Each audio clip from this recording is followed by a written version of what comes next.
ask you a question. Have you ever said something to your child, just snapped in the heat of the moment, and then felt guilty just 5 minutes later? Well, you are not alone. Today, I wanted to talk about conscious parenting. How conscious parenting is not about being calm all the time or being perfect, but it is really about being present and about healing parts of you when you feel that your child is acting out. So before we begin, I wanted to welcome all the new members here. I am Kanika. I'm an energy coach and Akashic Records reader.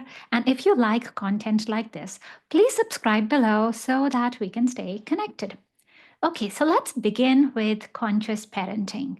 And sometimes, how people might think that this is the place where you're just always gentle all the time, always calm, always in control, and it's nothing but that. Let me share one of my stories.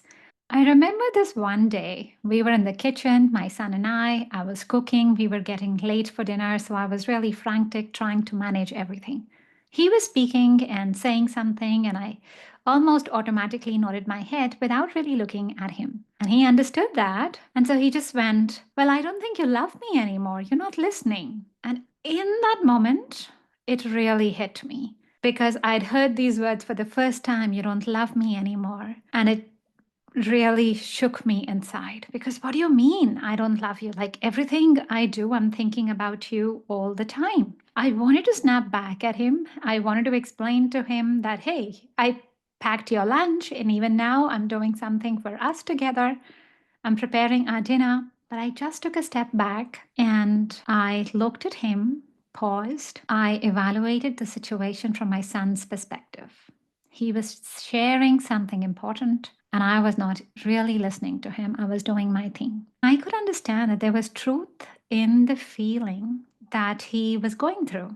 He was feeling that I did not love him because I was not listening to him. For him, I was not present. So I went up to him, I put my hand on him and said, "Look, I think you're right. I'm not listening to you. I was really busy preparing for dinner because we've gotten late and I wanted to feed both of us in time. But I understand how you're feeling and I want you to know that I love you. Even when I'm busy, I love you. Even when I'm really rushing for dinner, I love you. Yes, I should listen to you, but I was just very, very busy with my thing. So, okay, if you want to tell me now, we can do that now.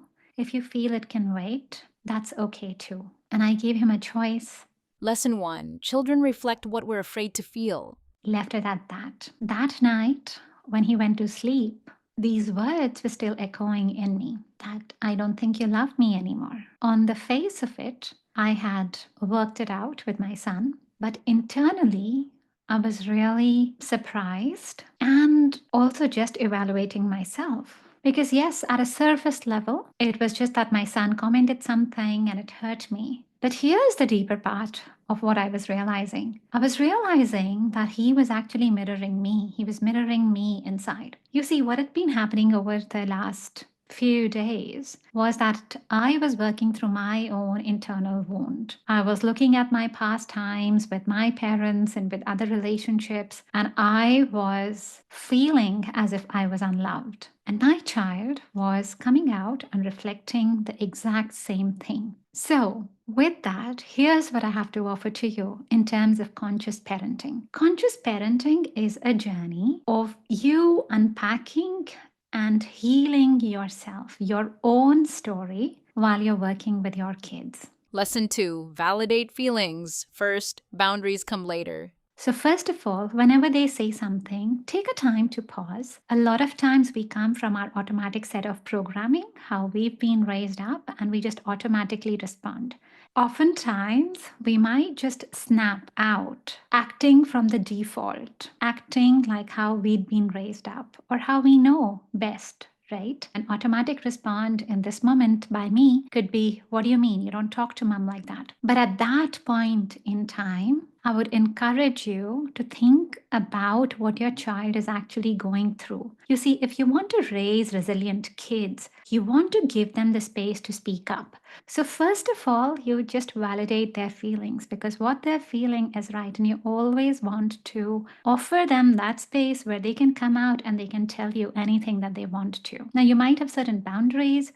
In this case, personally for me, if my son feels that I don't love him, I want him to say that exactly as he wants to say it. That is okay by me. I would rather encourage free speech. But if you feel that that's not the correct word for you, or there's certain places where you feel that your kids should talk to you, act with you in certain manner, then you do that later on. Remember, with your kids, you want to offer them the safe space. You want to offer them the safety to speak, to be as they are. You actually are wanting to give them that sense of self worth, that place of fullest expression as best as you can, so that they come out as whole individuals. So you let them speak, you let them validate their feelings. If you ever feel that they've really crossed your boundaries, that part comes afterwards. You ask them to talk to you with kindness, but that comes later on. The first thing always is to validate their feelings so that they're not blocking their feelings. As an energy coach, the number one reason that I see clients coming out talking about anxiety or depression is that they are actually carrying bottled emotions from way past, from the time, sometimes even when they were 3 years old. So you want to give your kids a safe space where they're able to express and they're able to share things with you, because blocked emotions lead to trauma, lead to depression down the line. Lesson 3. Children mirror your energy, especially before age 8. The second big learning that I've had is that your kids are always mirrors, particularly for kids below the age of 8 years, because they are very energetically connected with you. So you will often find that kids, especially the younger kids, when you are going through something, they're feeling the same as well. Now, they might not always have the language to say it because they don't know what's going on, but they are so attached, they're so dependent on you, and the energy is so interlinked that they will be feeling the same emotions that you're feeling. In my case, I was working out my own feelings of love, of being loved for who I am. And this is exactly what my son said. Now, in the situation, if I take it out as a silo, it feels like, what? What do you mean? It's shocking, it's annoying, but you have to take a deeper look. Your kids are very connected to you, especially till the age of 8. I'd even say that if you've got young kids and they've got some physical symptoms of illness, I would say work on your own energetic space first. Because often, with you just working that out, you'll notice that their cold, that their fever will just automatically go away as well. Because your kids are tinier bodies and they're sharing the same space with you, they might not even always know what is happening. So you can just help them by cleaning your energetic space. It will automatically get cleaned for them. Lesson 4. Your child is a soul, not a project. I would invite you to think that your child is a soul. Your child is not a project, your child is a soul. And what I mean by that is often as parents, when we are acting for them, we feel like we are the ones who are supposed to look after them, protect them, provide them, as if we are the all that they have and they're these little beings. But here's the truth. Your kids, like you, they are souls in bodies. They came here having their soul contract, having their soul purpose. So they have a certain path already mapped out for them. In some grand scheme of things that you might not fully understand, you and your kids, you all have a soul contract. And your kids also come here with their soul purpose already mapped out. A lot of times, when we think of our job as parents, we actually feel very, very responsible. We feel responsible for providing for them, for making sure that they are safe, for really looking after them. And I'd say this: your children are born through you, but they're not yours. They come out with their own journey, with their own soul purpose, with their own agenda. Your role, perhaps as parents, is to look after them, to provide for them, is to make sure that they are safe.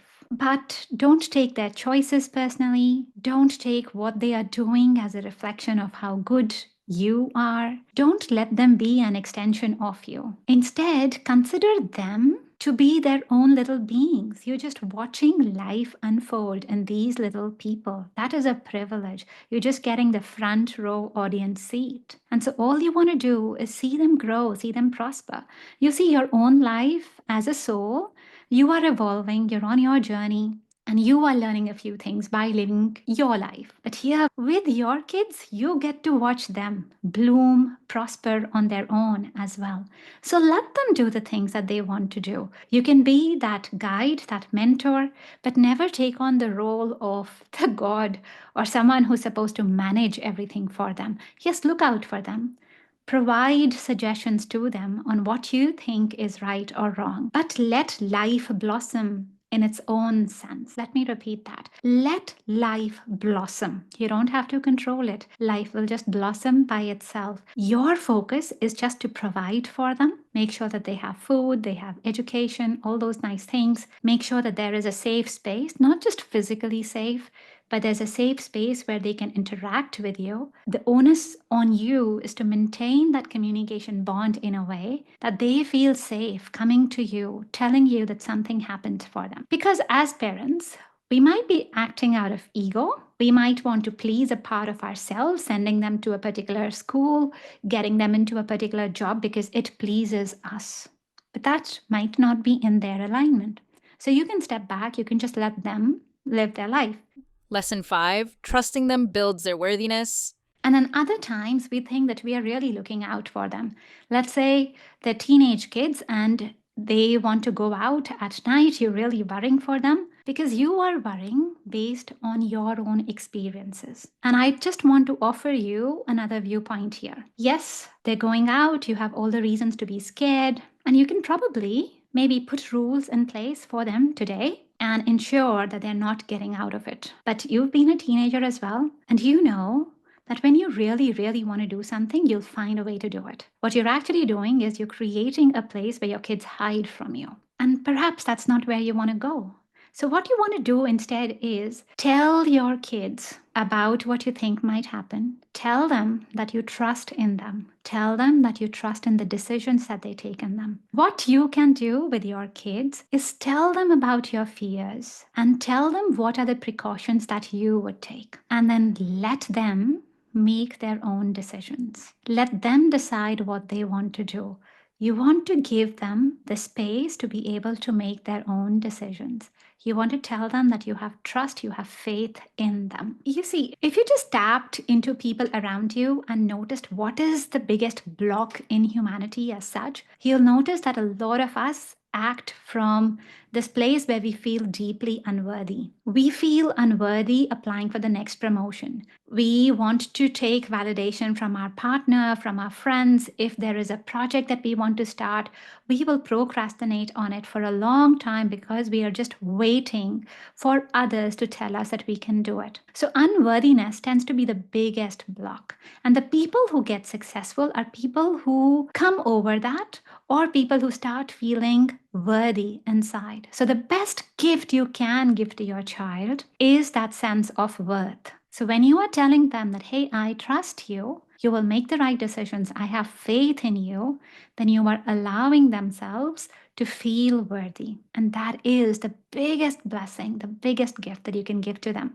Now, of course, there still might be places where they make decisions that you don't like, but you still want to maintain that place of good communication with them. And what you do is instead of snapping, instead of telling them, look, I told you so, you just be home. You see, a divine mother, divine father archetype is where there is this place of unconditional love, where love doesn't come with proving, with having to act in a certain way. Unconditional love just is. The examples here that I'd give is earth is divine feminine energy, sun is divine masculine energy. And whenever you look at the earth and the sun, their presence is always there. They're not looking how we are dressed, what are the jobs we have, how much we make, what is the decision we made. They're really not judging us anytime. Perhaps you can tap into that energy as a parent. When you can actually offer your kids this place of unconditional acceptance,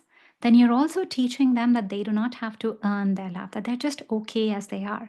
So you will naturally see that when they're finding their relationships, building their friendships, finding romantic partners, they will come from that complete place within where they feel whole, where they feel loved, where they're aware about their own worthiness.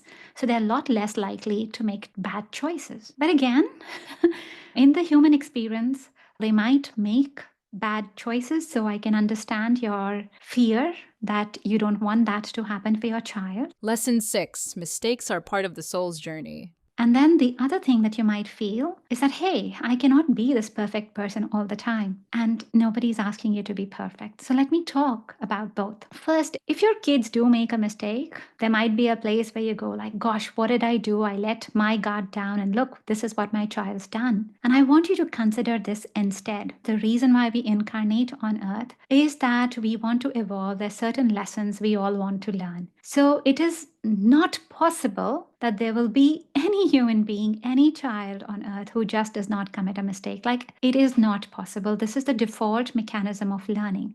So normalize that. Normalize the mistakes, normalize that this is part of growing up. Don't attach a shame or guilt or fear to that. This is a normal experience. And isn't it better that they get to do it with you while you're watching them, while you are there to hold space for them, than perhaps going and doing it later on? Like, if I look at my life, and perhaps you can consider this about your life as well, there are lots of times where we've gone through times and they felt really tricky. We felt like we messed up. But then on the other side of it, you go, gosh, I learned so much. So failures are not something to be afraid of. Think of failures as those empowering moments where you will learn about life, where your child will grow in a unique sense.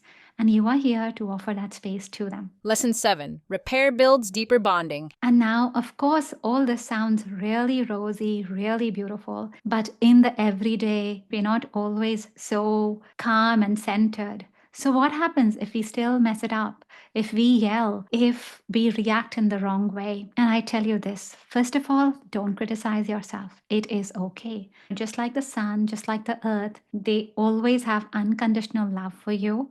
It is not based on how well you are doing as a parent or as a person. It is just there. Give that love and acceptance to yourself as well. It's okay. It's okay if you snapped. It's okay if you forgot something for their school. It's okay if you missed an important day.